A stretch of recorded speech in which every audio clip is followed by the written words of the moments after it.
Bom estar aqui. E começa falando para a gente assim, qual que é, dá uma real para a gente do que é que aconteceu com esse último PL aí de distribuição de dividendos, né? Tem o imposto de renda, óbvio, mas como a gente está falando para empresário, da distribuição de dividendos, o que é que está acontecendo aí no mundo?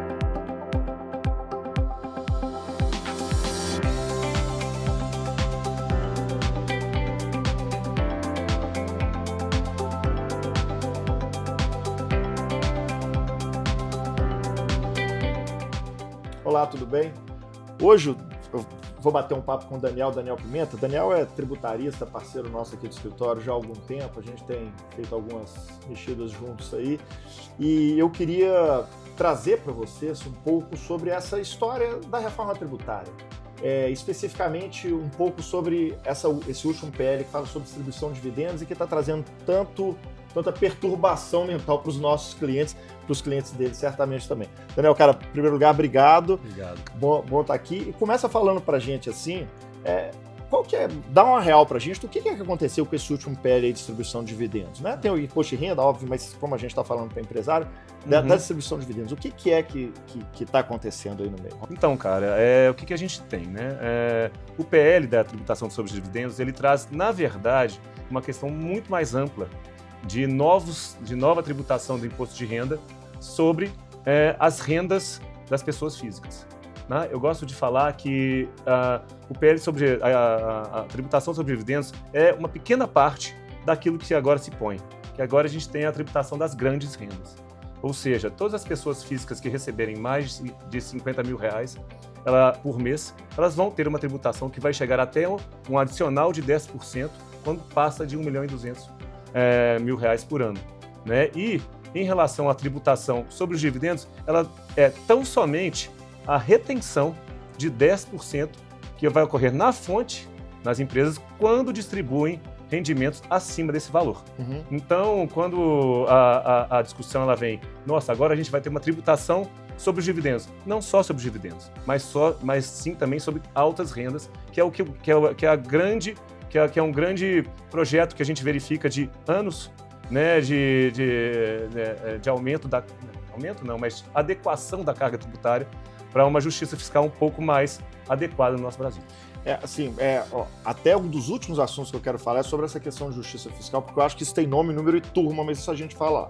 Deixa eu voltar um pouco aqui. Fato é que eu sinto dos nossos clientes, e a gente já bateu um papo sobre isso, evidentemente, né, sobre alguns trabalhos que a gente faz em conjunto, e acho que você também tem isso, a história da tributação sobre dividendos criou uma verdadeira histeria coletiva.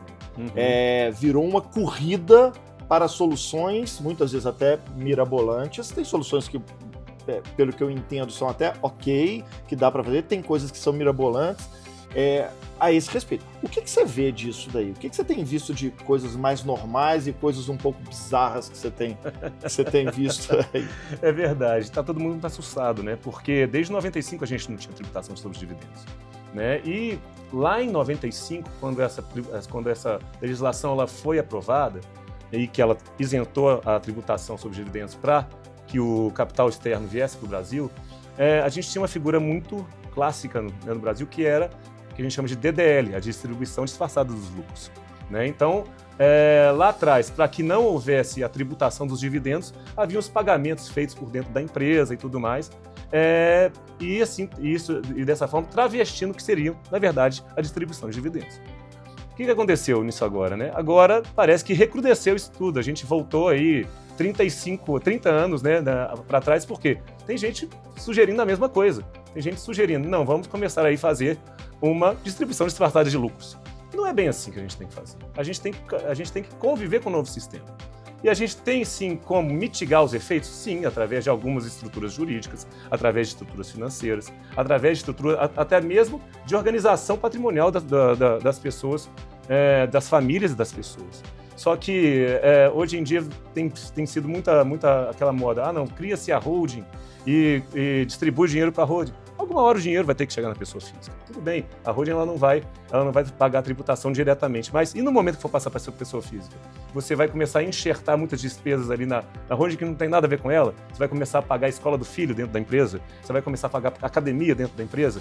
São esses tipos de planejamento, que não são planejamento, que a gente tem que tomar muito cuidado, porque é possível a gente conseguir mitigar, como eu disse, a gente consegue pensar em estruturas muito mais adequadas e que têm uma segurança jurídica muito maior do que simplesmente você trocar o bolso da pessoa física para a pessoa jurídica, né? Então, assim, muito tem se falado também a questão da saída fiscal, né? Muita gente fala, olha, agora eu vou para o Paraguai, agora eu vou para o Uruguai, agora eu vou ser cidadão. É uma questão muito complicada, né? É uma questão muito complexa. É possível fazê-lo? Sim.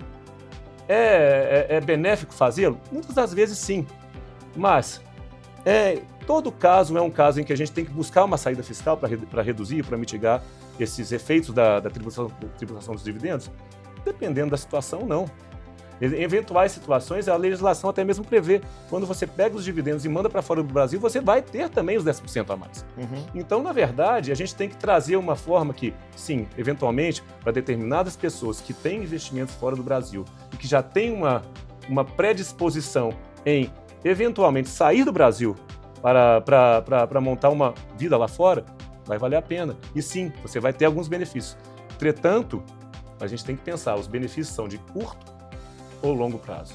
Porque na medida em que você sai do Brasil, você vira cidadão de outro país. Quando você vira cidadão de outro país, você começa a pagar os tributos do outro país, inclusive os impostos sobre a herança, que no Brasil são muito baixos. Mesmo com toda a reforma acontecendo, e vai aumentar a alíquota de 5% para 8%, de 4% para 8%, a tributação lá fora normalmente é maior em relação à herança. Então vamos pensar, eu estou no Brasil e vou mudar para a Alemanha. Chego na Alemanha, vivo a minha vida na Alemanha, pago menos tributo aqui no Brasil, em determinadas situações eu pago menos tributo, principalmente em relação aos investimentos. Mas, e se eventualmente eu falecer? No Brasil eu tenho uma tributação de 4 a 8, lá é 50% em determinadas situações. Então o tiro pode sair pela culatra. Então, assim, primeiro, não existe saída fácil, porque tudo isso também delimita obrigações e também essas composições de curto, e médio e longo prazo que a gente tem que analisar, e isso é um planejamento bem feito que eu acho que a gente consegue passar. Você coloca uma coisa importante, assim, uma brincadeira, eu tenho falado isso com alguns clientes, esse negócio de holding. As pessoas tá tendo tanto vendedor de holding tá virando solução para tanta coisa, que eu costumo falar com o cliente meu que eu tô com medo de ir médico com resfriado, o cara fala, me receitar assim, para curar seu resfriado, faça uma holding, né? Porque tá virando isso no meio do caminho. Mas o que eu acho importante que você traz, que a gente sempre trabalha aqui, aqui no escritório com os nossos clientes, é que a gente tem vivido cada vez que passa mais o mundo da adequação. E a adequação é você sair de um ponto A e para um ponto B, mas que seja mais adequado para aquela pessoa. Sim. E não uma plataforma.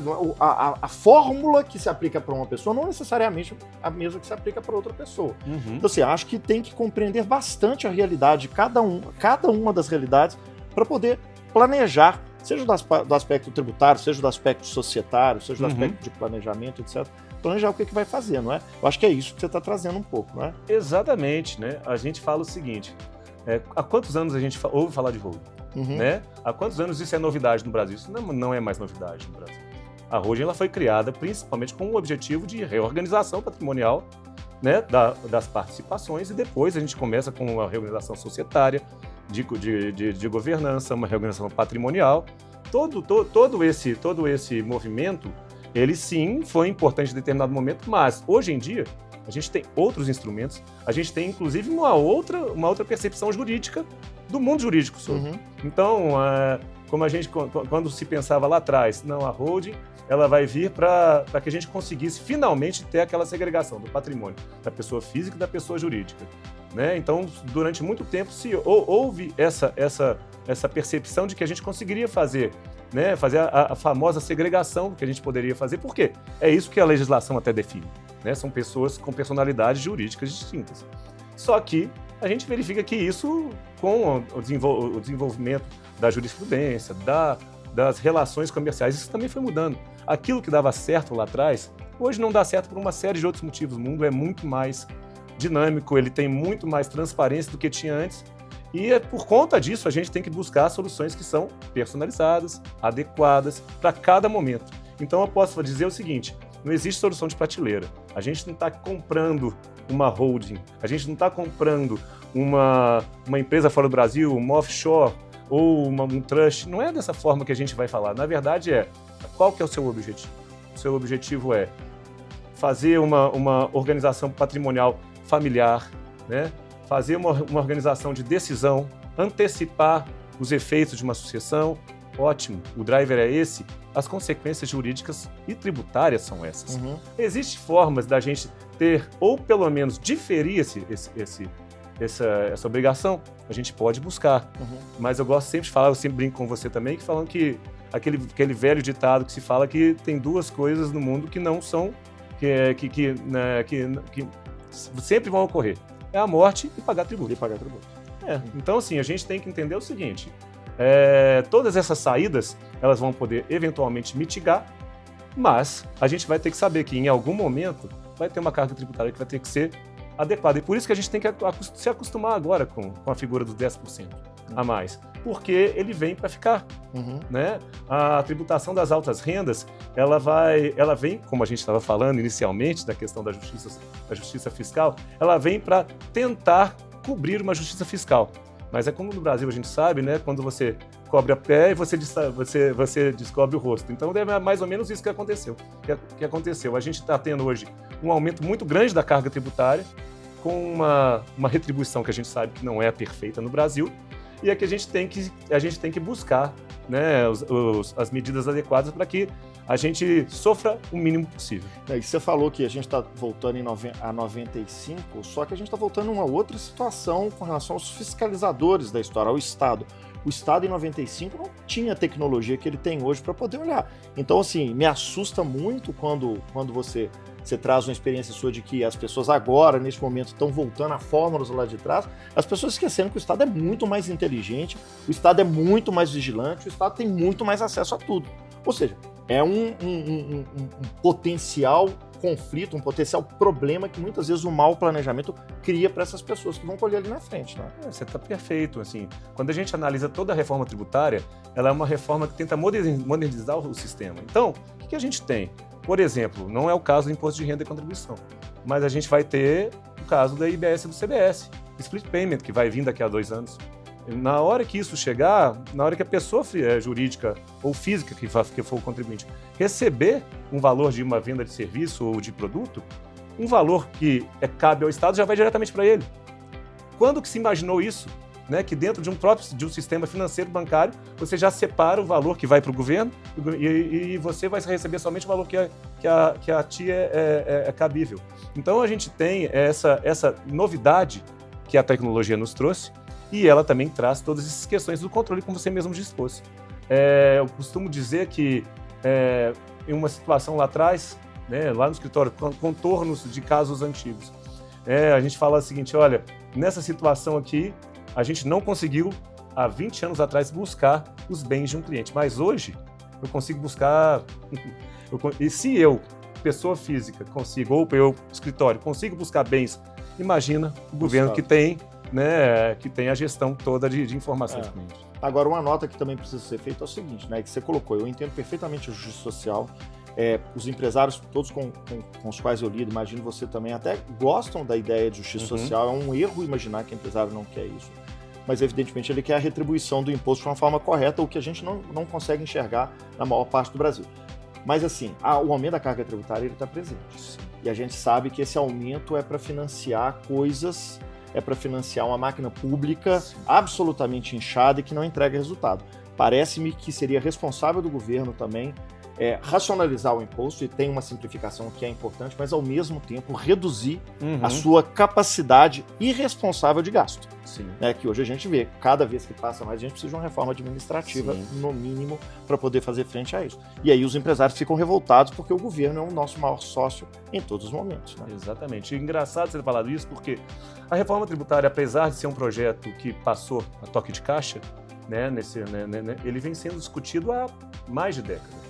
Né? E desde do início dessas discussões, desde a época que eu estava na faculdade, há muitos anos atrás, a gente falava, a reforma tributária, ela precisa de uma coisa antes. Não adianta você mirar na receita sem mirar na sua despesa. Então a reforma inicial deveria ser uma reforma da máquina pública.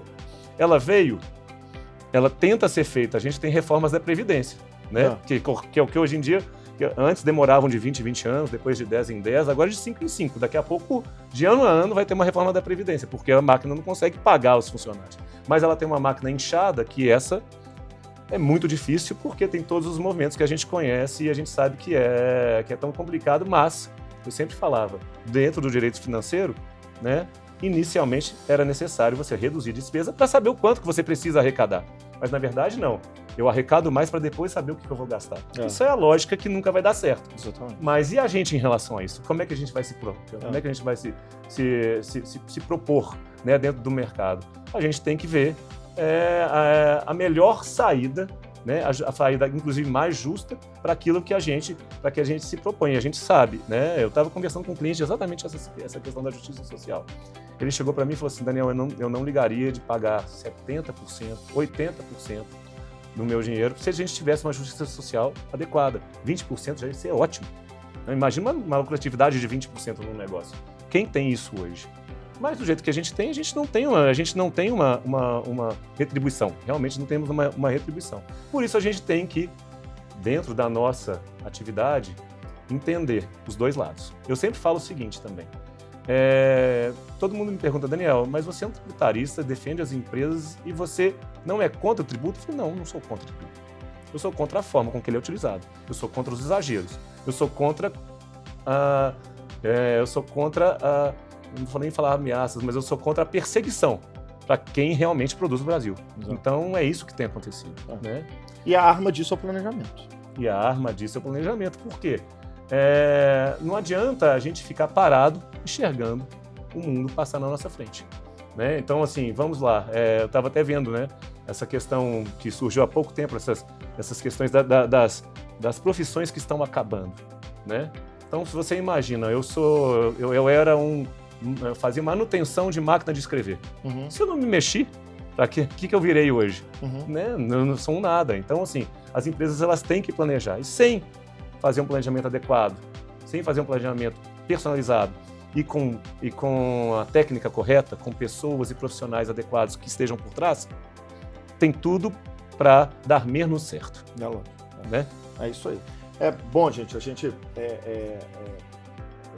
opções na vida. Pode sentar no meio-fio e chorar, mas a reforma está aí, ela vai ser implementada e parece que o melhor ponto que a gente tem é saber como que a gente pode compreender para usá-la a nosso favor e dentro disso, com segurança jurídica, mitigar os efeitos dela. Acho que é esse que é o ponto, né, Daniel? Exatamente, o recado fica esse.